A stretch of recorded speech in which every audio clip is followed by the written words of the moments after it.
café, esta vez para asistir a la conferencia de mi compañero José Molina Capillo, que, como él dice, ha dedicado su vida a sanar enfermos.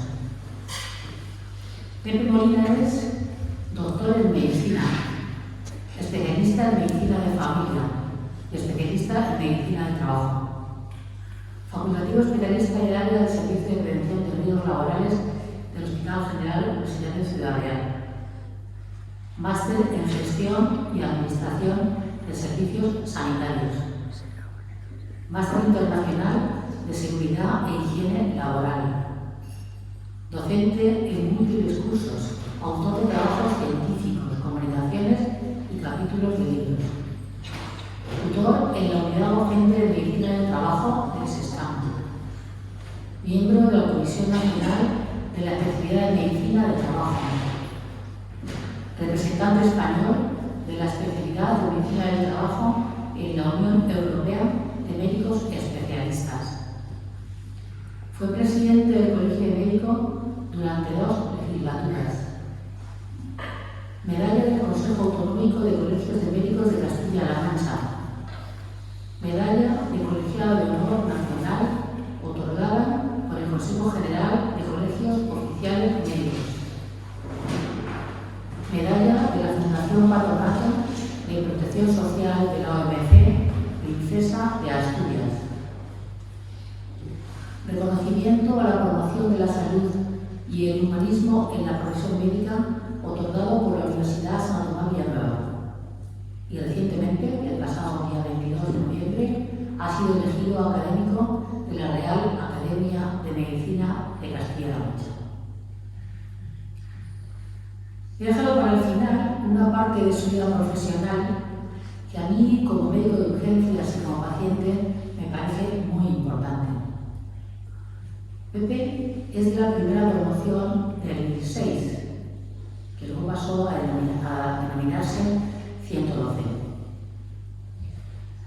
De la mano de Julián Ortega y otros intensivistas, fueron pioneros en la asistencia intensiva extrahospitalaria, comenzando a hacer la fibrosis fuera del ámbito hospitalario, siendo Ciudad Real la primera provincia europea en la que se practicó esta técnica, que hizo posible que muchos pacientes que sufrían un infarto agudo de miocardio se pudieran salvar y llegar al hospital en situación óptima.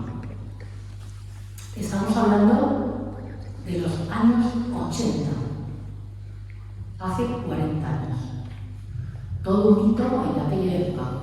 Este modelo asistencial se exportaría después a otras zonas de España. Para terminar, el doctor Molina, destinado como reservista en la Unidad Militar de Emergencias, ha servido en la Academia Naval de Marín, en la Agrupación Sanitaria de Zaragoza, en la Academia General de Infantería en Toledo. Incluso ha participado en alguna maniobra de la OTAN. Antes de darle la palabra a Pepe, recordaros que por favor apaguéis los móviles. Pues cuando quieras, me bajo para poder. Bueno, pues en primer lugar muchas gracias, Ángela, porque leer eso te mueve más el cariño que otra cosa. Quiero dar también las gracias a Ángel Pozuelo, pues, que ha sido coordinador de estas conferencias que se han celebrado en esta sede, y lógicamente a Ángela por haberme invitado también a participar en ellas. Como han podido comprobar en mi currículum, gran parte de mi actividad tiene una relación muy directa con la medicina del trabajo. Y bueno, pues cuando planteamos qué hacer, pues lógicamente fue fácil encontrar el destino final de esto, y lógicamente más haciéndolo en relación con nuestra provincia, en este caso con Almadén. Almadén tiene unas connotaciones muy claras con respecto a la medicina del trabajo, y la iremos desgranando a lo largo de mi conferencia. He dividido la conferencia en 4 partes: una pequeña introducción, luego hablaremos un poco sobre el mercurio, sobre sus características, las enfermedades haremos un repaso por la historia del yacimiento minero y por último hablaremos, como no cabe otra cosa, que del Real Hospital de Mineros de Almadén y los médicos que trabajaron en este nosocomio. Decía Cervantes en la segunda parte del Quijote, en la parte donde se narra la historia de la ínsula Barataria, que le decía el conde a Sancho Panza: Sancho, amigo, la ínsula que yo os he prometido no es movible ni fugitiva. Raíces tiene tan hondas, echadas en los abismos de la tierra, que no la arrancarán ni mudarán de donde está a 3 tirones. Pues bien, ha habido muchos historiadores que han pensado que en estas frases, en esta cita, Cervantes se refería a Almadén y a su mina subterránea. Esto viene corroborado también por otras citas que se encuentran dentro del Quijote, pero realmente Almadén no es conocido por el Quijote ni por Cervantes. Almadén es conocido por su explotación minera y su extracción del mercurio. De hecho, la explotación del cinabrio arranca desde el Neolítico y por ello está considerada como patrimonio de la humanidad. Esa es realmente la razón por la que es conocido mundialmente Almadén. De la importancia que tuvieron las minas de Almadén a lo largo de la historia, en el siglo XVII, Carlos II, que fue el último rey de los Austrias, llegó a decir que era la joya de mayor precio y utilidad que tengo en mi corona y patrimonio real. Imaginaos lo que podía suponer para la corona española lo que se sacaba de Almadén en cuanto a mercurio para realizar otras labores metalúrgicas con las que tenían plata y oro. Si bien a partir del siglo XVI Almadén se convirtió en uno de los centros industriales más importantes de la península, fue por 2 razones fundamentales. Una, como les decía anteriormente, para la extracción de plata y oro a través de la amalgamación, y porque además de esa explotación minera se ha sacado el 35% de todo el mercurio que ha consumido la humanidad a lo largo de la historia, que aproximadamente son 40 millones de litros. Derivado de las labores de la extracción del mercurio y, lógicamente, como consecuencia de las enfermedades que producía, se llevó a cabo una actividad asistencial que la realizaron los médicos o los trabajadores de la mina, y eso dio lugar a que Almadén sea un referente en la historia de la medicina del trabajo, tanto a nivel de España como a nivel internacional.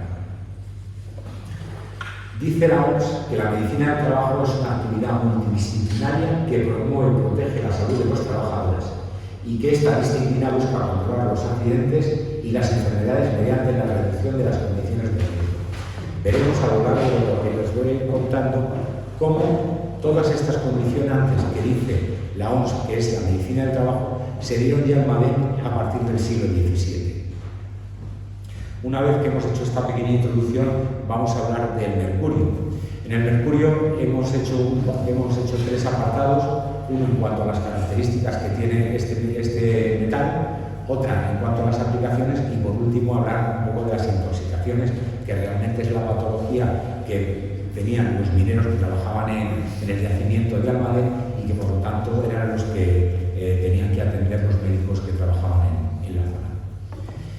Cuando empecé a hablar o a pensar en esto, recordaba pues, mis años de adolescencia y mi infancia, en la que a veces pues, en todas las casas teníamos un termómetro y se rompía el termómetro. ¿Y qué ocurría? Pues que se escapaban unas pequeñas gotas que intentábamos coger con las manos, y esas gotas, cuando las ponías en las manos, o bien se juntaban todas haciendo una bolita, o bien a veces se multiplicaban en las bolas. Pero que todos los que estamos aquí, por lo que veo, y por las edades que tenemos, todos hemos tenido termómetros de mercurio en nuestras casas. Hoy en día ya no existen. Bueno, pues el mercurio como ven ahí, es un líquido de color plateado. El símbolo es Hg y el peso atómico, el número atómico es 80. El mercurio se extrae de un mineral que se denomina cinabrio, que es el sulfuro de mercurio, y de la trituración de este mineral se obtiene un pigmento rojo que se llama vermellón. Luego veremos para qué se ha podido utilizar ese vermellón. El mercurio, como veíamos en la anterior diapositiva, es un líquido de color plateado, por eso se llamó plata líquida. También se le ha denominado hidrágilo, que es la forma latinizada del griego hidrágilos, que significa agua plata. Esto es porque a temperatura ambiente es el único metal que permanece líquido. Y también, derivado del árabe hispánico, se le ha denominado azorio. El mercurio es conocido desde la más remota antigüedad. Se ha hallado ya en las pirámides de Egipto, que tienen 1500 años de antigüedad, de antes de Cristo, perdón. También se ha hallado en China y en Tíbet, donde fue utilizado para prolongar la vida y para el tratamiento de las fracturas. Tanto es así que el primer emperador de la China murió por ingerir una mezcla que le prepararon sus alquimistas de mercurio y cadmio con el objeto de prolongar la vida. También se ha hallado en las pirámides de México, y en Grecia y en la Roma antigua era utilizado en forma de cosméticos y ungüentos. Este era el mercurio. También en la antigüedad los antiguos alquimistas pensaban que era el metal a partir del cual se formaron todos los metales, y pensaban que variando el azufre que contenía el cinabrio se podían producir el resto de metales, por lo cual podían producir la transmutación de ese metal enorme. El mercurio a lo largo de la historia ha tenido múltiples aplicaciones. Todos conocimos los termómetros, como decíamos antes, los barómetros, los esfigmomanómetros que hemos tenido siempre en las consultas a los médicos, los interruptores, las lámparas fluorescentes, las pilas, etcétera, etcétera. Ha habido multitud de aplicaciones. Pero también ha habido aplicaciones medicinales del mercurio. Ha sido utilizado como conservante de vacunas en forma de tiomersal. Esto se pensaba que provocaba el autismo en niños. Sin embargo, se realizaron multitud de estudios que no llegaron a ninguna conclusión, pero de cualquier manera fue eliminado. También se ha utilizado como antiséptico tópico, el mercurocromo que todos hemos tenido en nuestras casas, aquel líquido rojo que nos dábamos en las heridas. Y también se ha utilizado para el tratamiento de la sífilis y otras afecciones. Otros empleos también que ha tenido el mercurio ha sido en cosmética, en la fabricación de rímel, en las armas de fuego como detonador de la carga de los cartuchos de pólvora, como fulminato de alcohol, en las baterías y pilas, sobre todo en las de botón, que hoy en día ha sido sustituido por el litio y el cadmio. Resulta que el cadmio es cancerígeno. El cambio no sé yo lo que hayamos ganado. También se ha utilizado en herbicidas, en productos de limpieza, en la fabricación de sombreros de fieltro, incluso que esto se utilizó hasta el siglo XIX, incluso en los que fabricaban los sombreros de fieltro aparecieron las alteraciones neurológicas que dieron lugar a la famosa frase de loco como un sombrerero. Me imagino que todos se recordarán el personaje de Alicia en el País de las Maravillas. Todos los usos del mercurio en la actualidad se han ido eliminando, sobre todo debido a las regulaciones de salud y seguridad. Hoy en día tan solo se mantienen aplicaciones de investigación y en algunos países aún en amalgamas odontológicas, sobre todo en China. A pesar de su prohibición, no podemos evitar que haya todavía emanaciones a la atmósfera de emisiones de mercurio. Hay unas fuentes naturales que son aproximadamente el 50% de esas emisiones, que son los volcanes, y luego la actividad humana todavía genera también emisiones de mercurio, fundamentalmente las centrales nucleares y en menos cantidad en la producción de oro. El otro día estaba yo en la radio y resulta que oí una noticia por la cual decía que la Policía Nacional había desarticulado a una secta, no decía banda, decía una secta, porque además tenía un gurú, y este gurú al parecer le confiscaron 150 litros de mercurio. No sé de dónde los habría podido sacar, porque hoy en día realmente está prohibido comerciar con el mercurio. Ese mercurio, por lo visto, él lo utilizaba para darle a sus adeptos mezclas que hacía con el mercurio, diciendo que sanaban de ciertas cosas y que iban a tener determinadas mejoras en su salud. Bueno, pues el uso del mercurio en la industria ha dado en ocasiones lugar a contaminaciones ambientales graves. La más famosa, me imagino que habrán oído nombrar, es la de la bahía de Minamata, en Japón. Allí estuvieron afectadas 3.000 personas y a ellas les produjeron síntomas de intoxicación, deformidades e incluso a veces la muerte. ¿Cómo ocurrió esto? Pues es muy sencillo. Se produjo un vertido de compuestos orgánicos, de compuestos mercuriales al mar desde las industrias que estaban en la bahía de Minamata, contaminaron las aguas, esa contaminación produjo la acumulación del metal y del pescado que existía en la bahía, los pescadores al llevarlo a la venta y lógicamente comprarlo y llevar a cabo la ingesta de estos pescados, se produjo la intoxicación mercurial con las intoxicación que produjo en ellos, que ya les digo, en unos casos fue síntomas simples de intoxicación, en otros deformidades severas e incluso llegó a producir la muerte. Una vez que ya conocemos todo esto del mercurio, pues vamos a pasar a las formas de absorción. La que acabamos de nombrar ahora mismo fue la digestiva, que es fundamentalmente por la ingesta del pescado. Hoy en día, muchas veces, sobre todo a las embarazadas, se les recomienda que pescados grandes no los tomen precisamente por el contenido de mercurio que pueden tener esos peces. Otra vía de absorción del mercurio es la respiratoria. Esta fundamentalmente se da en las aplicaciones industriales en forma de polvo o vapores. Y luego la cutánea, que es muy poco frecuente y solamente se da en el caso de que el metal esté incorporado a una grasa en forma de pomada, dándosela lógicamente sobre la piel. Esta intoxicación va a ser mucho mayor si existen ciertas lesiones dentro de la piel. El mercurio, una vez que se ha absorbido, pasa al torrente circulatorio. Y una vez que ha pasado al torrente circulatorio, va al resto del organismo unido a proteínas, en el caso del mercurio inorgánico, o con los hematíes, en el caso del mercurio orgánico.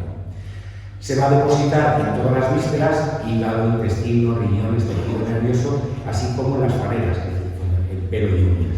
Y se va a eliminar a través del aire expirado y el resto por orina. En mucha menor cuantía también se va a eliminar por heces, saliva y sudor. Como curiosidad, les puedo decir que en algunos hospitales, en algunos centros mineros de mercurio, tenían unas pequeñas habitaciones que eran como saunas finlandesas, en las que aquellos trabajadores que se habían intoxicado por el mercurio les metían para que, con producción de calor, incrementaban la producción de sudor de tal manera que intentaban la eliminación del mercurio fuera mucho mayor. Bueno, pues las intoxicaciones que produce el mercurio pueden ser de dos tipos, agudas y crónicas. La intoxicación aguda es muy poco frecuente en el medio industrial y cuando es por vía respiratoria lo que causa es una traqueobronquitis, es decir, una irritación de la tráquea y los bronquios y posteriormente una bronconeumonía. Y en el caso de que sea intoxicación digestiva, produce náuseas y diarreas. Pero en el caso de ingerir sales mercúricas de una forma accidental, porque evidentemente esto no lo hace nadie de forma voluntaria, se produce un cuadro grave porque el mercurio es cáustico y produce unas lesiones ulcerosas en la boca y en el esófago que van a acarrear vómitos, diarreas y melenas. Melenas es la salida de sangre por las heces. Así como un cuadro de insuficiencia renal con una necrosis tubular necrótica que puede incluso ocasionar la muerte. Y la intoxicación crónica es lo que llamamos el hidrarginismo, que es precisamente la enfermedad que tenían los mineros que trabajaban en las minas de Madrid. Esta enfermedad tiene dos fases. Una primera de absorción, en la cual los síntomas son muy inespecíficos. Astenia, que es decaimiento, anorexia, que es falta de apetito, cefalea, vértigos, insomnio, dolores en los miembros, masticación dolorosa, es decir, son síntomas que los podemos ver en multitud de enfermedades, por lo tanto, nos van a indicar de muy mala manera que pudiéramos estar ante el hidrarginismo. Y luego ya tiene un periodo de intoxicación propiamente dicho, en el cual hay alteraciones digestivas, alteraciones oculares, alteraciones del sistema nervioso. ¿Cuáles son las alteraciones digestivas? Pues casi las mismas que tenía la intoxicación aguda. Náuseas, vómitos y diarreas. Y produce una estomatitis que se llama mercurial. Esta estomatitis mercurial provoca cialorrea, que es el aumento de la producción de saliva, ulceraciones en la mucosa gingival y caída de los dientes. También puede ocasionar un ribete azulado en las encías y unos dientes de color parduzco. Y esto tiene un nombre específico, se llama el diente mercurial de betún. Y se produce también un sabor metálico constante y un aliento fétido.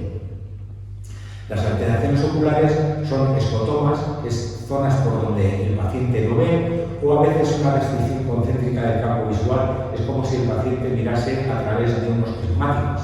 Eso es la restricción concéntrica del campo visual. Y luego también hay alteraciones del sistema nervioso como irritabilidad, tristeza, ansiedad, insomnio, miedos e incluso depresión. A este cuadro del sistema nervioso se le llama edetismo mercurial. Pero el síntoma principal del hidrarginismo es el temblor. Y este temblor empieza fundamentalmente por los dedos, por los labios y al final se extiende a las manos, hace que incluso el paciente sea incapaz de realizar una línea recta.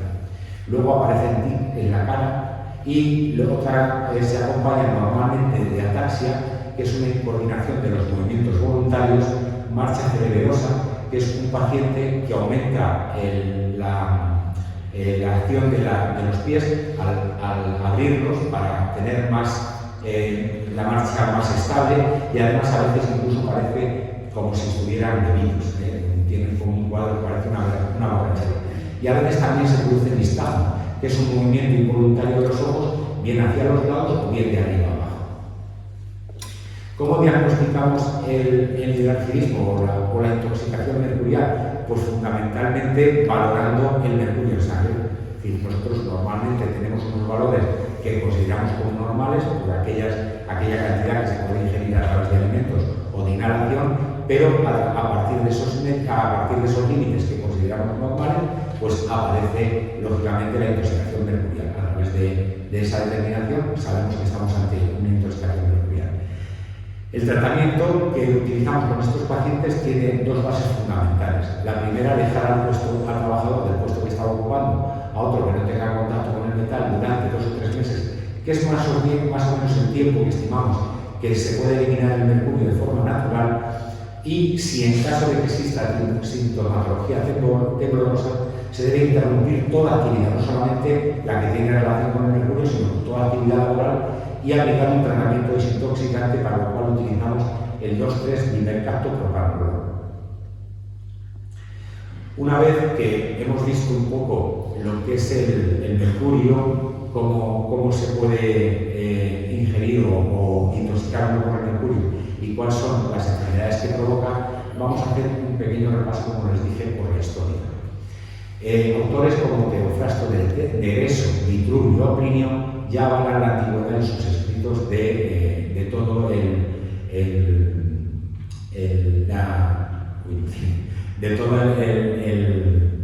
mercurio que se extraía de Almadén.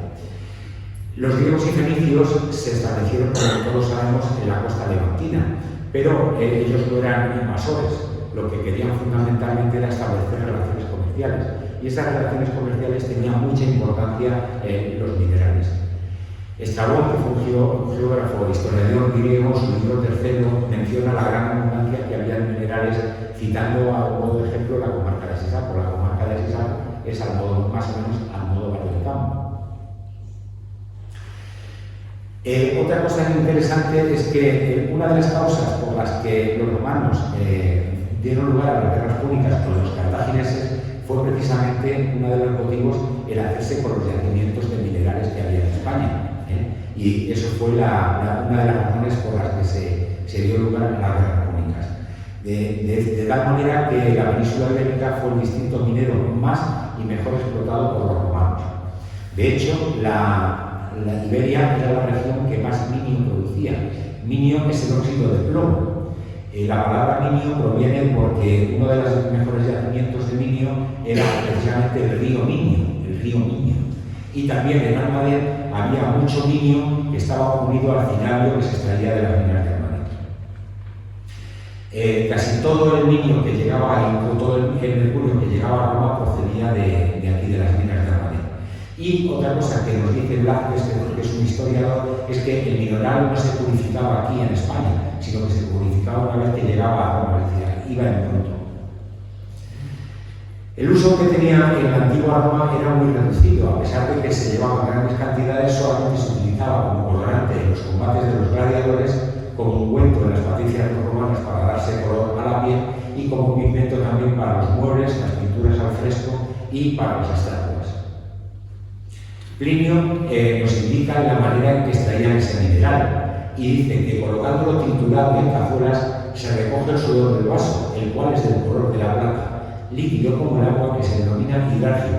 Precisamente de esta palabra es de donde proviene el símbolo químico del mercurio. Tras la invasión de la Iberia romana por los bárbaros, poco sabemos de la explotación del yacimiento.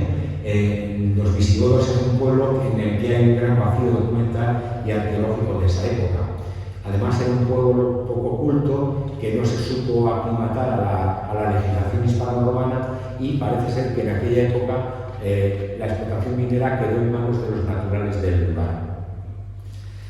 En el siglo VIII se produce la invasión de la península ibérica por las huestes islámicas. Hay muchos historiadores que indican que los yacimientos no fueron explotados, pero existen multitud de testimonios que indican lo contrario. De hecho, Bernal de Rúa Figueroa y Luis de la Escosura, que son ingenieros, mantienen que las minas aprovecharon los musulmanes aprovecharon estas minas hasta la reconquista cristiana que se ocurrió en 1135 por Alfonso VII. Para seguir con esos testimonios, Luis de la Escosura en 1861 nos dice que ellos sacaban bermellón para decorar sus alcázares y mezquitas y con toda probabilidad azogue para la amalgamación de oro y quizá para otras preparaciones mercuriales en que indudablemente se ejercitaron. También el historiador Zaladruqui transcribe la crónica del siglo X de Al-Razi, en la que se ve que en el llano de las bellotas vecinas, Fas al-Bayer, lugar habitado por una población mayoritariamente bereber, yace el veneno de que se saca el azogue y de allí lo llevan a todas las partes del mundo. Son testimonios que nos van dando razón de que los árabes siguieron con la explotación del yacimiento minero. También el Chisi, que fue un geógrafo musulmán, menciona que el fuerte de Oval estaba en Almadén. Hay una mina de azogue donde trabajan 1000 obreros ocupados en distintas labores. Para añadir más esencia a estas razones, existen unas referencias culturales que conexionan el mundo andalusí con las minas de Almadén. Por un lado está la legendaria pila mercurial de Medina Azara, no la hemos conocido, pero está en muchos escritos árabes, y en Medina Azara fue la joya construida de Abderramán III, sobre todo en la época de esplendor del califato omeya. Y también el nombre de la villa, que está relacionado con las construcciones que se hicieron alrededor de la mina para su defensa, es el Isu al-Madin, el fuerte de la mina. La foto de abajo son los restos que quedan de ese fuerte en Almadén, son restos de construcción musulmana. Ya en el año 1147, antes del 1147, esta zona fue una zona limítrofe entre musulmanes y cristianos que se alternaban la zona, pero ya en el año 1147 la zona fue tomada de forma definitiva por Alfonso VII y este entrega la zona a la Orden de Calatrava. De ahí que a partir de este momento la minería de Almadén y la zona de Almadén pues esté lógicamente implicada en la Orden de Calatrava. Durante el reinado de Alfonso VIII, que mantiene esto y en recompensa a los servicios prestados, donó a perpetuidad a los calatravos y al conde Nuño de Lara el castillo de Chillón con su Almadén y las tierras aledañas. También en 1286 Sancho IV el Bravo concede a la Orden de Calatrava el privilegio de hacer bermellón y poderlo sacar del reino. Hasta ahora lo único que tenía la Orden de Calatrava era la explotación. A partir de este momento no solamente tiene la explotación, sino que pueden hacer el bermellón y sacarlo del reino para venderlo. Posteriormente también se le otorga la venta del azogue, no pudiendo comerciar con este producto sin licencia Calatrava. Quiere esto decir que aunque vendieran el azogue, el que lo compraba, si quería comerciar con él, tenía que tener la licencia de la Orden de Calatrava para poderlo vender. Otro problema que tuvo en determinados momentos la explotación minera fue la falta y la escasez de población. Y por ello en el siglo XIV, como es acusada esta escasez de población, que estaba constituida especialmente por moriscos y judíos, el maestre de Calatrava, Luis de Guzmán, dicta un fuero para repoblar estas tierras. Veremos que este problema es repetitivo a lo largo de la historia de las minas. En estos siglos en los que el mayorazgo de Calatrava, el maestrazgo de Calatrava, tenía la explotación de las minas de Almadén, ya se tienen noticias de arriendos de la explotación a comerciantes genoveses. Va a ser una forma de administración de las minas que se va a repetir a lo largo de los siglos hasta el año 1923 aproximadamente. Al llegar el trono a los reyes católicos envían a Alfonso Gutiérrez con una cédula que incorpora la Orden de Calatrava a la corona, con lo cual la corona pasa a controlar las minas de Almadén, porque la corona evidentemente controla a la Orden de Calatrava. Y en 1517 llega al trono Carlos de Gante, que es el nieto de las católicas majestades y que es aspirante además al trono imperial alemán. Para hacer posible esa aspiración que tenía al trono imperial alemán, lo que hace es solicitar préstamos a las más importantes casas bancarias europeas, en este caso los Fugger, los Bessler, etc. Y con ellos se inician los arrendamientos de las minas a estas familias. Los Fugger tuvieron el arrendamiento del siglo XVII y XVIII aproximadamente en más de 100 años y los Bessler lo tuvieron en un quinquenio. Los Fúcares y Belzares, que son los apellidos castellanizados de estas dos familias bancarias, se hacen cargo de los arrendamientos de las rentas del maestrazgo y en ellas se incluye el azoe que se extraía de Almadén. Estos arrendamientos responden fundamentalmente a los préstamos solicitados por las cortes castellanas y aragonesas para mantener las políticas europeas del emperador Carlos V. Esa imagen que tienen ahí es de Antonio Fúcar, es más conocido por Almagro que realmente por Almadén, pues tuvieron durante 100 años los arrendamientos de las minas de Almadén. Durante el reinado de Carlos I ocurre que el sevillano Bartolomé Beltrán realiza la invención de la amalgama, del sistema de la amalgama en Nueva España para la obtención de plata. Es un sistema mucho más barato, se obtiene mucha más plata que de la forma que hacían antes, con lo cual a partir de ese momento el mercurio que sale de Almadén tiene una relación muy importante con las minas de plata de Nueva España. En 1560 volvemos otra vez a tener el mismo problema con Felipe II y es la escasez de mano de obra. Entonces se echa mano de esclavos y de condenados a galeras. Pero ocurre que la insalubridad de la mina que acontece con estas personas hacía que enfermasen, lo que movió en ese momento a buscar médico y que hubiera que haber en Almadén médico y boticario. Y en 1563 entra en vigor un asiento por el cual se propicia la creación de un hospital.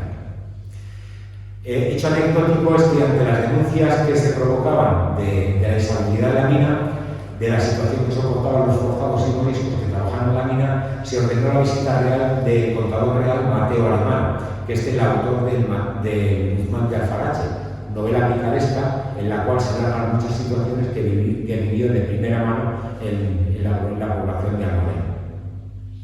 Otra cosa también que ocurría en Almadén y que es anecdótica, y es que desde el siglo XVI hasta empezar la Primera Guerra Mundial se enviaban desde Almadén al Hospital de Santiago de los Caballeros de Toledo 3 quintales de mercurio para el tratamiento de la sífilis.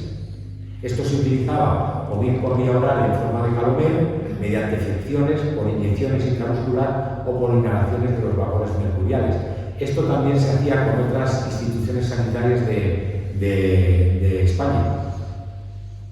Pasamos ya al reinado de Felipe III, se mantienen los privilegios de los Fúcares, pero para aumentar la producción del mercurio se realiza una nueva repoblación de la villa. Como vemos, ya son 3 fases en las que hay que repoblar la villa porque no hay personas suficientes para trabajar en ella, en las minas. Con Felipe IV se prorroga el contrato con los Fúcares, pero se produce una crisis en la Casa Fúcar.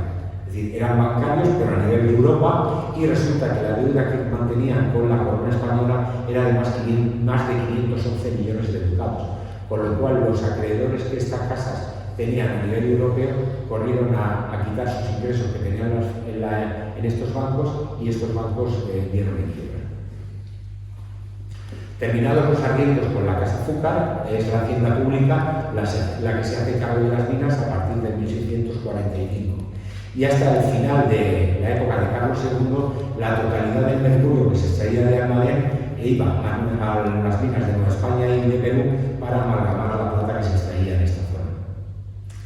El mercurio, como vimos al principio y como hemos visto ahora, se empieza a utilizar ya para otros fines. En el siglo XVI, para hacer solo utilizan el tratamiento de la sífilis, en el siglo XVII Torricelli utilizan el barómetro y en el siglo XVIII Fahrenheit en el termómetro. Tras la independencia de las colonias americanas, el mercado se paraliza, pero lo que hace el gobierno es que firma un convenio con la banca Rothschild desde 1835 a 1921, Por eso les decía yo antes que los arrendamientos a distintas casas europeas se prolongó hasta el 1921 y a partir del año 1921 pasan de nuevo a la Hacienda española. Este es un facsímil del Diario de Sesiones de las Cortes del año 1917 en el cual se mantiene el arrendamiento con la Casa Roche. Tras la Guerra Civil Española, las minas es cuando alcanzan el récord de su producción y esto viene fundamentalmente basado en que se utilizaron presos para los trabajos mineros. Decía yo antes, al principio, antes de iniciar la conferencia, le decía yo a Ángela que buscando en los papeles, pues una de las cosas, otra anécdota que vi cuando en la utilización de presos de los trabajos mineros es que antes de la Guerra Civil Española estuvo formando parte de las brigadas internacionales Nicolae Ceausescu, que luego fue general y que fue presidente de Rumanía.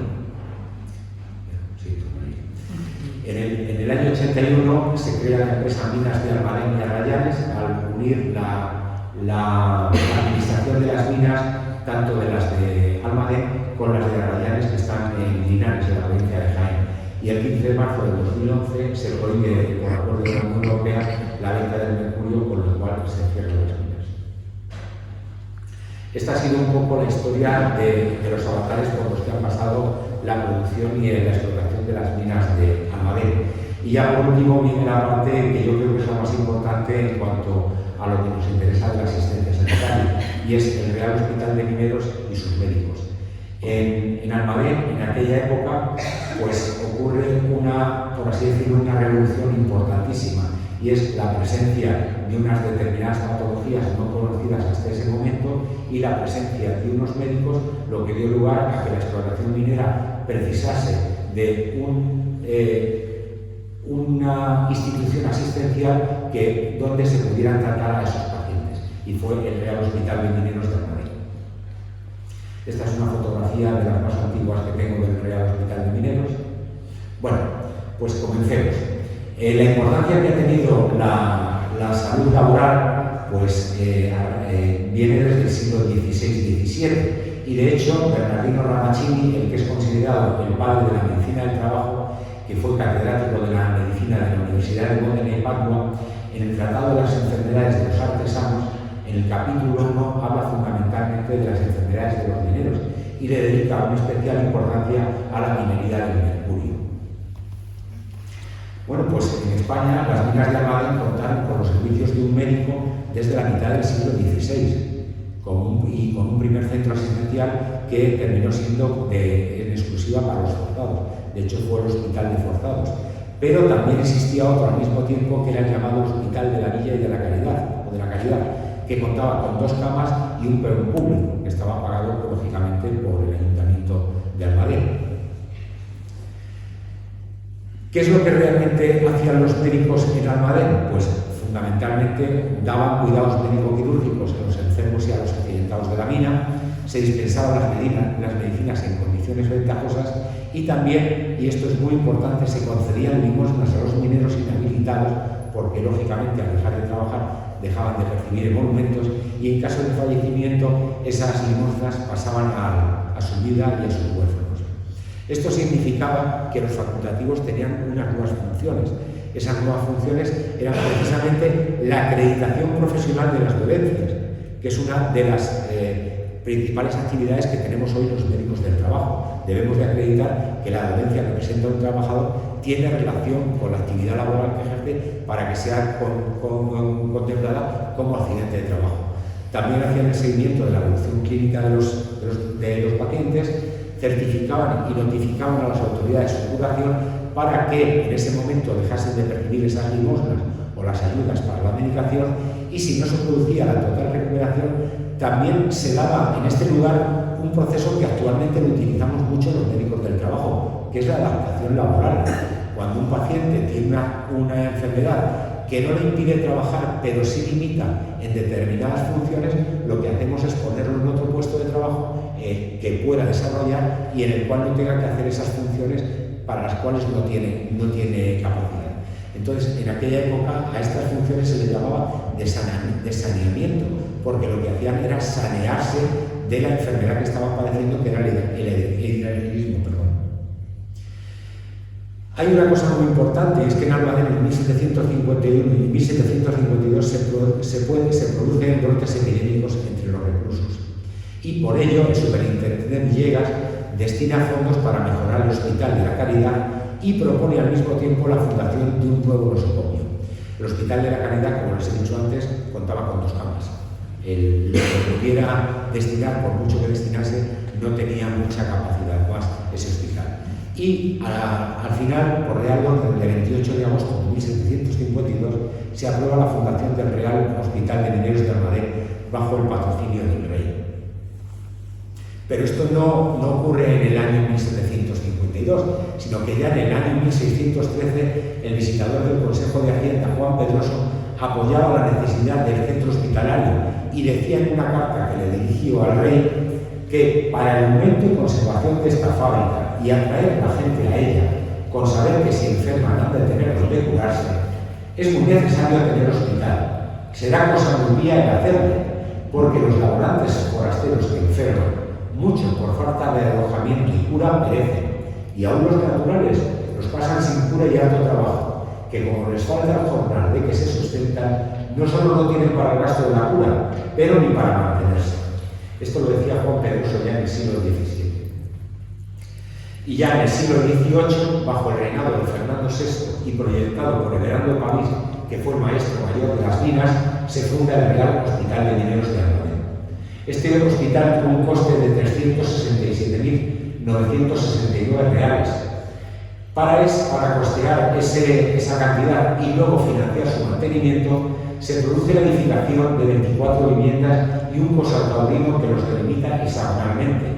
Esas son 2 fotos del coso-taurino, todo lo de fuera son viviendas y con lo que se obtenía de las viviendas y con los arrendamientos también de los alquileres de las viviendas, así como los festejos taurinos que se produjeran dentro de esa plaza de toros, pues se mantendría el hospital.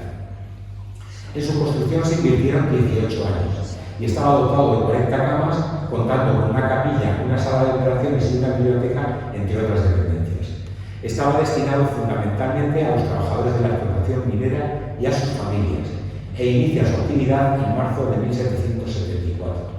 Posteriormente sufre remodelaciones y se le añade una casa para el capellán y un cuarto para otros, y más tarde cocina, lavadero y corral, y en 1794 una sala para presos y un calabozo. Desde ese momento de su construcción, el Real Hospital de Mineros absorbe toda la asistencia sanitaria y gestiona las ayudas y limosnas que se entregaban para los trabajadores enfermos. Y entre 1778 y 1890 es el de mayor apogeo asistencial. De los primeros años de su funcionamiento no tenemos datos de cuántos trabajadores asistían, pero sí tenemos que en el año 1792 se producen 702 ingresos y 14.881 estancias en el hospital. Esto es debido, por un lado, al aumento de trabajadores foráneos, trabajadores que no estaban acostumbrados a trabajar en la explotación minera y a aparecer en Almadén, una de estas repoblaciones que se hacían de forma periódica. Esto lo sabemos porque de los escritos que aparecen del Hospital de Mineros, solamente el 15% de la población atendida eran naturales de Almadén. Y luego también porque se ejercían cada vez labores a mayor profundidad. De hecho, el médico José París y Franqués nos dice que en aquella época se estaba trabajando a más de 160 metros de profundidad, pero sin ningún tipo de ventilación, con lo cual la intensidad de los vapores mercuriales, la posibilidad de enfermar y, lógicamente, la necesidad de asistencia sanitaria era mucho mayor. También es cierto que desde el principio, desde su puesta en marcha, el Hospital de Mineros tiene una falta de financiación importante y llega al límite en el siglo XIX, cuando la Hacienda Española, el presupuesto de las minas dependía enteramente de la Hacienda Española.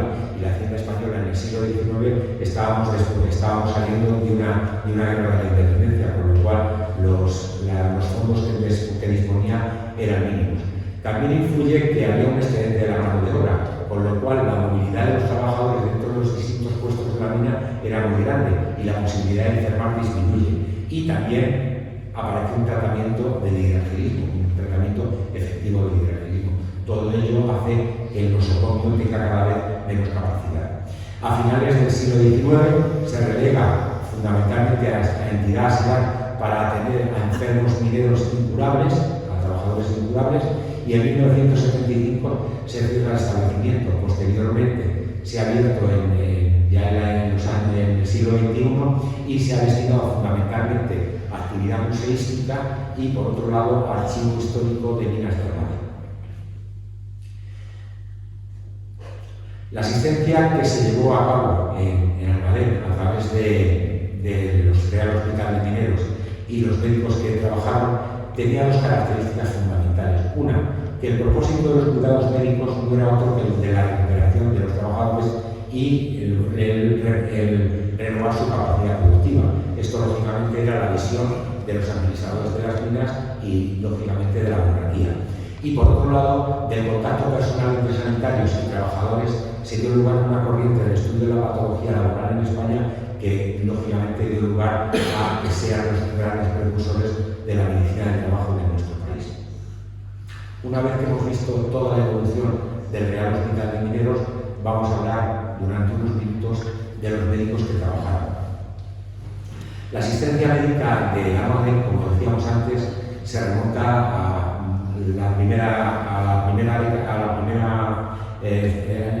al siglo XVII, fecha en la que el Cabildo Municipal, bajo la presidencia de Juan de Otañez, decide que haya médicos que los curen en sus enfermedades en todos los tiempos. Muchos fueron los galenos que han trabajado desde el siglo XVI hasta el año 1971 en Almadén. Lógicamente han pasado cientos de médicos, pero hay dos muy importantes que creo que son los precursores fundamentales de la medicina del trabajo, porque a ellos se deben los primeros artículos publicados con respecto a la patología laboral de los trabajadores de las minas de Almadén. El primero es don Francisco de Arévalo y el segundo es don José Parés y Franqués. Sin embargo, el primer escrito en el que se tienen noticias sobre las minas de Almadén no es de ninguno de estos dos señores. Es una memoria presentada por Antoine de Juget, que es un médico, es un catedrático de medicina de la Universidad de París, que hizo un escrito a la Academia de Ciencias Médicas de París en el año 1719, después de 2 años de haber estado en las minas de Almadén. El primer autor que conocemos, el primer médico del que les voy a hablar, es don Francisco López de Arévalo.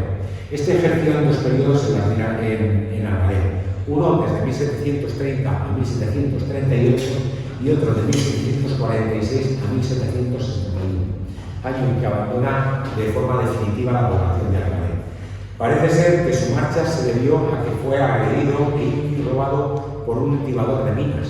Este tibador de minas parece ser que fue a pedirle que asistiera a un enfermo de madrugada una noche y no sabemos por qué razón, pero lo cierto es que lo robó y agredió a don Francisco López de Arévalo, y yo creo que es la primera lesión sanitaria de la que se tiene documentación. Es el autor de una de las primeras aportaciones médicas en este campo, y la aportación médica no la publica él, sino que remite una carta al médico francés François Thierry, quien la incluye en su artículo Observation de Physique et de Médecine faite en différents lieux de l'Espagne. Esto es lo único que sabemos y lo más importante de don Francisco López de Arévalo. El segundo médico es don José Parés y Franqués. Este médico sustituyó en las labores de al doctor López de Arévalo. Fue médico de la población, tanto de la población como de los trabajadores de las minas, y desempeñó el cargo durante 40 años en Almadén. Proveniente de familia acomodada, su abuelo paterno fue un médico reputado y su padre fue familiar del Santo Oficio. Se formó en la Universidad Sertoriana de Huesca, donde intentó ingresar como profesor.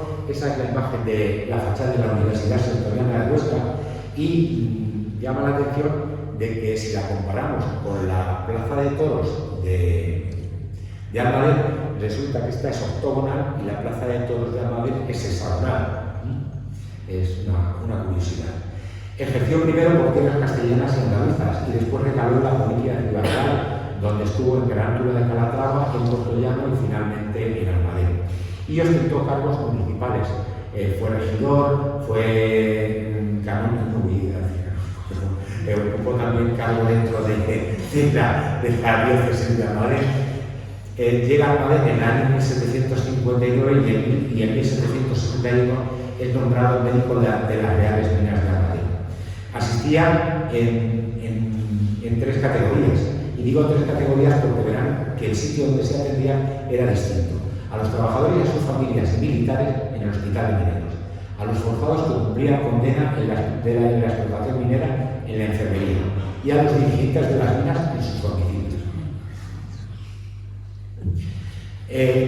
José París y Franqués sí fue un médico que escribió mucho y bien, y escribió por lo menos tres de los que tengamos conocimientos relativos a las minas de Almadén, en los que destaca un interés importantísimo sobre la medicina laboral.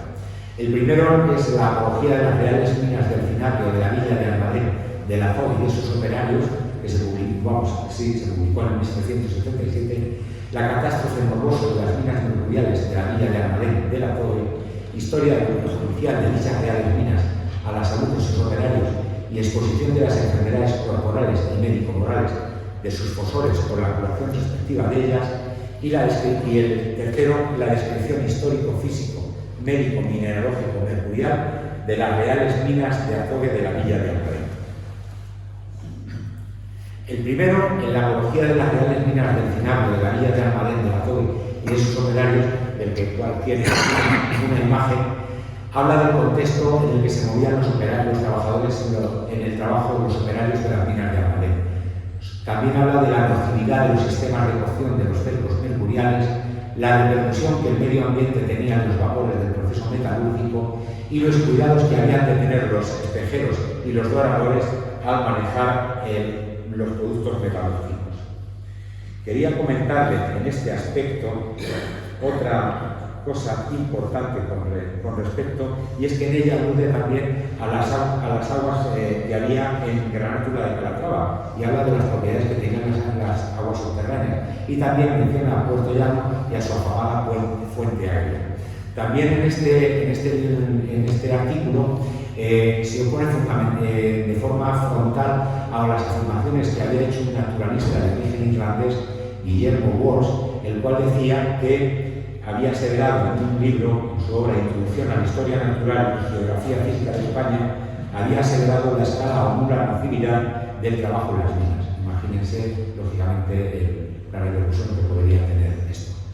De hecho, luego lo veremos, este artículo no fue publicado, se negó a la Hacienda Pública a darle salida y no ha sido visto hasta la actualidad.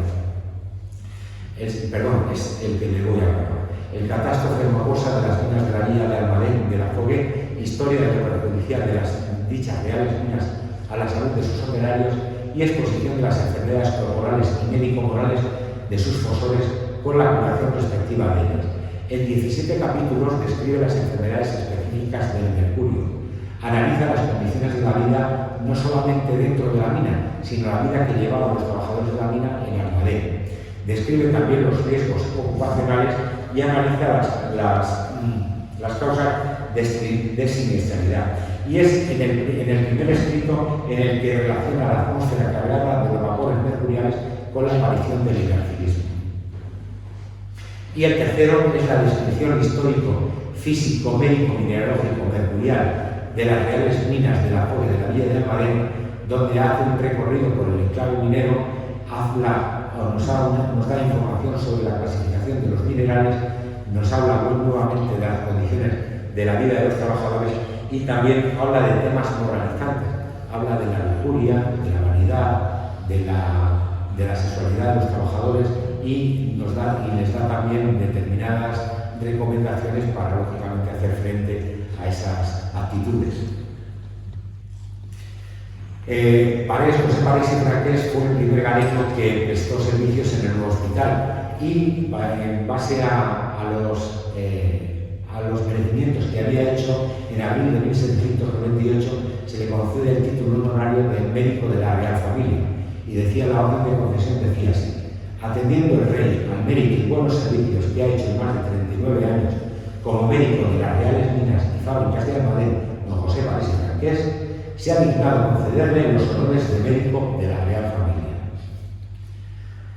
Una vez que hemos visto los dos médicos que yo creo que eran más importantes de las minas de Almadén, que ejercieron las minas de Almadén y que dieron lugar a las primeras exposiciones acerca de lo que suponían las minas y las enfermedades que padecían los mineros, volvemos a Bernardino Ramazzini, que como decíamos antes es el precursor de la medicina del trabajo, y en su obra de Normis Ideativa escribía: muchas son las cosas que el médico, al atender a un enfermo, debe tratar de averiguar, bien sea a través del mismo paciente, bien a través de los que le atienden.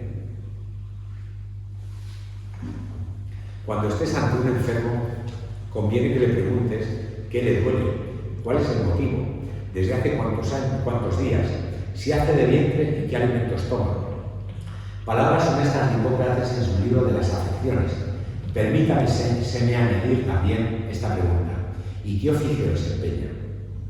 Pues esta última parte, ¿qué oficio desempeña?, tiene un especial interés dentro de cualquier rama de la medicina, pero es especialmente importante dentro de la medicina del trabajo. Los médicos que han trabajado en Almadén han tenido muy en cuenta dónde trabajaba cada trabajador de las minas de Almadén, si estaban los neutrones, si estaban en el interior de la mina, si estaba extrayendo el azogue. Es decir, según el puesto de trabajo, lógicamente la posibilidad de enfermar y la necesidad asistencial era mucho mayor. Y esto ha sido una de las características también que han movido a los médicos de Almadén, o que han tenido los médicos de Almadén. Ya yéndonos al siglo XX, una médico estadounidense que es famosa por sus trabajos sobre salud ocupacional, llamada Alice Hamilton, decía que la medicina del trabajo tiene sus raíces en la compasión humana por el sufrimiento del trabajador. También creo yo que en la compasión por esos trabajadores que sufrían de afecciones del sistema nervioso, afecciones del sistema del aparato digestivo y del aparato respiratorio, eran las que les movieron a estos médicos a ejercer su profesión en Almadén y, lógicamente, dar los cuidados que precisaban todos estos pacientes que tenían en las minas de Almadén y en el hospital de Mineros de Almadén. Como conclusiones a todo esto, pues yo tengo aquí 4 que creo que son las más importantes de todo lo que les acabo de decir. Y la primera es que el entorno donde los facultativos se convirtieron fue un entorno donde los facultativos se convirtieron en observadores privilegiados de la realidad social y sanitaria de las minas, que se aplicaron conocimientos, prácticas y experiencias al mundo laboral y contaron con medios asistenciales que requerían aquellas situaciones, lo que supuso un salto cualitativo y cuantitativo para el tratamiento de las afecciones profesionales. En tercer lugar, que los galenos que ejercieron en Almadén sus minas valoraron las patologías de los trabajadores en función del puesto que ocupaban en la explotación minera, al tiempo que realizaron actividades preventivas, gestoras e investigadoras, labores que hoy forman parte del cuerpo competencial de la especialidad. Y por último, que la medicina desarrollada en Almadén, precursora de la medicina del trabajo, hace que esta comarca manchega sea un referente que merece ser conocido, estudiado y tenido en cuenta por su contribución a la salud laboral. Muchas gracias.